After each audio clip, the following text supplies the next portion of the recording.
दास्तान टीवी के मोअज़्ज़ज़ नाज़रीन अस्सलाम वालेकुम। नाज़रीन कराम, अगर हम मौजूदा टीवी ड्रामों की बात करें तो पाकिस्तान में इस वक्त सबसे ज़्यादा मकबूल और देखा जाने वाला ड्रामा अर्तुगरुल गाज़ी है, जिसने अपनी मकबूलियत के तमाम रिकॉर्ड तोड़ डाले हैं। एक सर्वे के मुताबिक अर्तुगरुल गाज़ी पूरी दुनिया में हत्ता के तुर्की से भी ज़्यादा पाकिस्तान में देखा गया है।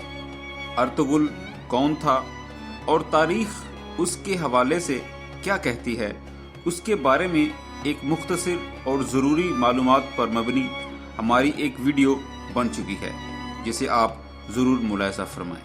नाज़रीन कराम, अर्तुगरुल 3 बर्रे आज़मों मतलब तकरीबन आधी दुनिया पर अपनी धाक बिठाने में कामयाब रहा। अर्तुगरुल के दोस्तों में सबसे ज़्यादा काबिल ज़िक्र 3 नाम हैं, तुर्गुत, बमसी और दोहान, जो उसके साथ तकरीबन हर जंग और छोटी से छोटी लड़ाई और झड़प में कंधे से कंधा मिलाकर लड़े। आज की हमारी इस वीडियो में हम आपको तुर्गुत के मुतल्लिक बताएंगे कि तुर्गुत कौन था और उसकी असल हकीकत क्या है। मगर वीडियो की तरफ जाने से पहले हमारी आपसे दरख्वास्त है कि इस वीडियो को लाइक करें और हमारे चैनल को ज़रूर सब्सक्राइब करें, ताकि सल्तनत उस्मानिया पर बनने वाली मज़ीद वीडियो से आप मुस्तफ़िद हो सकें। नाज़रीन करम, 1200 में सल्जूकी सुल्तान रुकनुद्दीन सुलेमान के ज़माने में पैदा होने वाले इस अजीम बहादुर को तारीख़ हमेशा सुनहरी लफ्ज़ों में याद रखेगी। तुर्गुत जिस जगह पैदा हुआ उसके बारे में मौरख़ीन में इख्तलाफ पाया जाता है, लेकिन उसके वालिदैन का ताल्लुक काई कबीले से ही था। तुर्गुत के वालिदैन उसके बचपन में ही इस दौरे फ़ानी से कूच कर गए। उसके वालिदैन की वफ़ात के बाद अर्तुगरुल की वालिदा हाइमा खातून ने उसकी परवरिश की और ये अर्तुगरुल का बचपन का साथी था। जैसा कि हम जानते हैं कि अर्तुगरुल गाज़ी भी काई कबीले से ही ताल्लुक रखता था और अर्तुगरुल का बाप सुलेमान शाह काई कबीले का ही सरदार था। इसलिए अर्तुगरुल और तुर्गुत की तरबियत एक जंगजू की तरह की गई। बचपन से ही उनको सिखाया गया कि उन्होंने अपनी और अपने कबीले की हिफाजत कैसे करनी है। तुर्गुत ने तमाम जंगी महारतें सुलेमान शाह से हासिल की, लेकिन तुर्गुत ने दूसरे जांबाजों की तरह तीरंदाजी और तलवार को छोड़कर कुल्हाड़े का इंतखाब किया। वो कुल्हाड़ा चलाने में इतना माहिर होता गया कि एक वक्त में वो 25 आदमियों का मुकाबला कर सकता था और कहा जाता है कि उसका कुल्हाड़ा चलाने का अंदाज इतना खतरनाक और माहिराना था कि दुश्मन उसके साथ लड़ने से पहले 1000 बार सोचेगा। नाज़रीन कराम, तुर्गुत की इन्हीं सलाहियतों को देखते हुए अर्तुगरुल ने मुस्तकिल तौर पर उसे अपना सफ़ीर ख़ास मुकर्रर किया। बाद अज़ां अर्तुगरुल की जंगी फौज का सिपा सलार भी तुर्गुत ही था। उसने अर्तुगरुल के साथ मिलकर बहुत सारे तातारी, बाज़ंतीनी और मंगोलों के मुकाबले में इसका भरपूर साथ दिया और दुश्मनों को नाकों चने चबवाए। अर्तुगरुल ने सल्जूक सल्तनत के लिए बहुत सारे इलाके फतह किए और उनको सुल्तान अलाउद्दीन क़ैक़ूबाग की हुकूमत में शामिल किया। तब अर्तुगरुल के साथ तुर्गुत ही था जिसने अर्तुगरुल का हर कदम पर साथ दिया और वो दोनों बिला खौफ व खतर इस्लाम मुखालिफ जंग में आंखें बंद करके कूद जाते थे।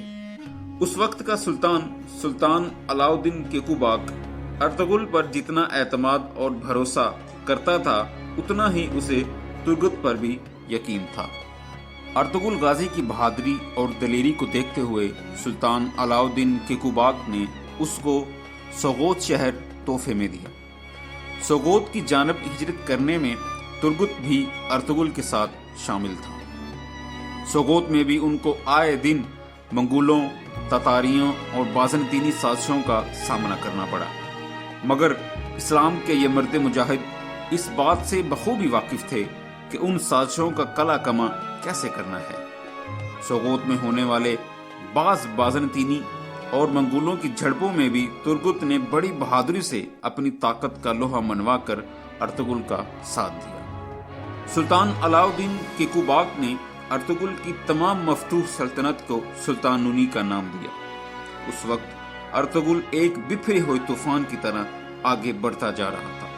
ارطغرل کی اس نومولود ریاست کو بھی ایک ذہین، ماہر اور اعلیٰ منتظم کی ضرورت تھی۔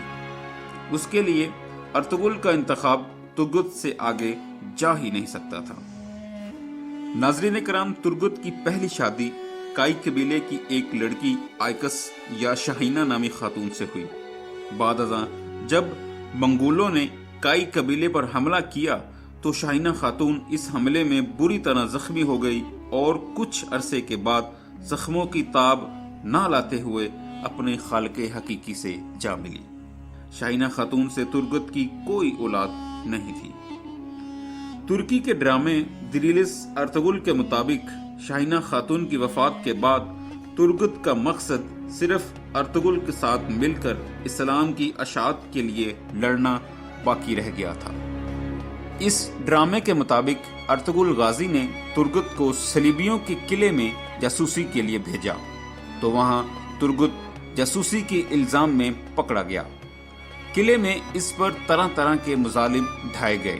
کبھی تو اسے دیوار کے ساتھ باندھ کر بری طرح مارا اور پیٹا گیا تو کبھی گرم پانی میں غوطے دیے گئے۔ ان صلیبیوں نے ترگت کو شراب کا نشہ دینا شروع کیا جس سے اس کی یادداشت جاتی رہی۔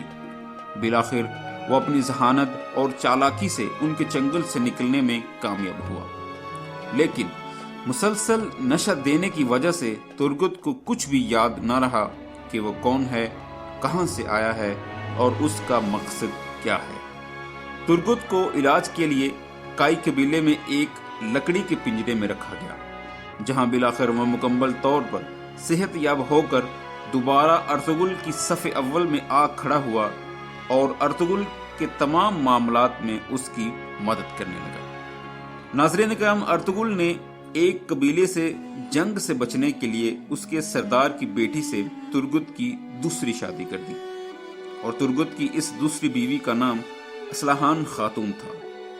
اصلاحان خاتون کے والد اور بھائیوں کی وفات کے بعد ارطغرل نے ترگت کو اس قبیلے کا سردار بنا دیا، جو کہ خود اس وقت کا سردار اعلیٰ تھا۔ بعد ازاں ترگت کی غیر موجودگی میں اصلاحان خاتون اپنے باپ اور بھائیوں کا بدلہ لینے کے لیے کونیا چلی گئی اور وہاں سعد الدین کوپیک جیسے غدار کے ہاتھوں شہید ہو گئی۔ اس کے بعد ترگت نے کبھی شادی نہیں کی۔ ناظرین کرام، ارطغرل کی وفات کے بعد ترگت ارطغرل کے بیٹے عثمان غازی کی فوج کا بھی سپہ سالار رہا۔ ترگت نے جس بہادری اور دلیری کے ساتھ ارطغرل کا ساتھ دیا تھا، اسی بہادری اور شجاعت سے وہ عثمان غازی کی فوج میں شامل ہوا۔ عثمان غازی بھی اپنے سپہ سالار پر سب سے زیادہ اعتماد کرتا تھا۔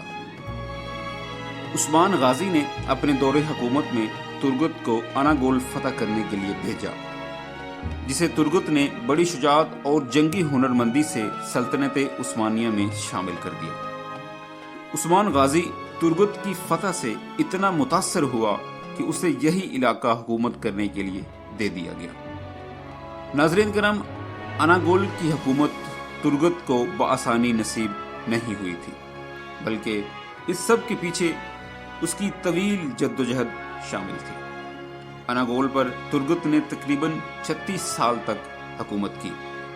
ترگت نے اپنی باقی زندگی اناگول میں ہی گزارنے کا فیصلہ کیا۔ عثمان غازی کے بعد اورخان غازی، جو کہ عثمان غازی کے بیٹے تھے، ان کی حکومت میں بھی ترگت ہی ان کی سب سے بڑی فوج کا سپہ سالار تھا۔ 1325 میں ترگت کو اورخان غازی کی طرف سے ایک جنگ کے لیے جانے کو کہا گیا۔ اسی جنگ میں ترگت کو شہادت نصیب ہوئی، جس کا وہ بچپن سے ہی خواہش مند تھا۔ ترگت نے تقریباً 125 سال کی عمر پائی۔ ترگت کی شہادت کے بعد اس کے جسد خاکی کو ارطغرل غازی کے پہلو میں دفن کیا گیا، مگر بعد ازاں کسی اہم وجہ سے ان کو اناگول شہر منتقل کر دیا گیا، جو کہ خود ترگت نے ہی فتح کیا تھا۔ ناظرین کرام، اس طرح کی مزید معلوماتی ویڈیوز دیکھنے کے لیے ہمارے چینل کو سبسکرائب کرنا نہ بھولیں اور ساتھ ہی بیل آئیکن پر بھی کلک کریں تاکہ آنے والی ہر ویڈیو کا نوٹیفیکیشن آپ کو بر وقت ملتا رہے۔ آپ سب کا بہت شکریہ۔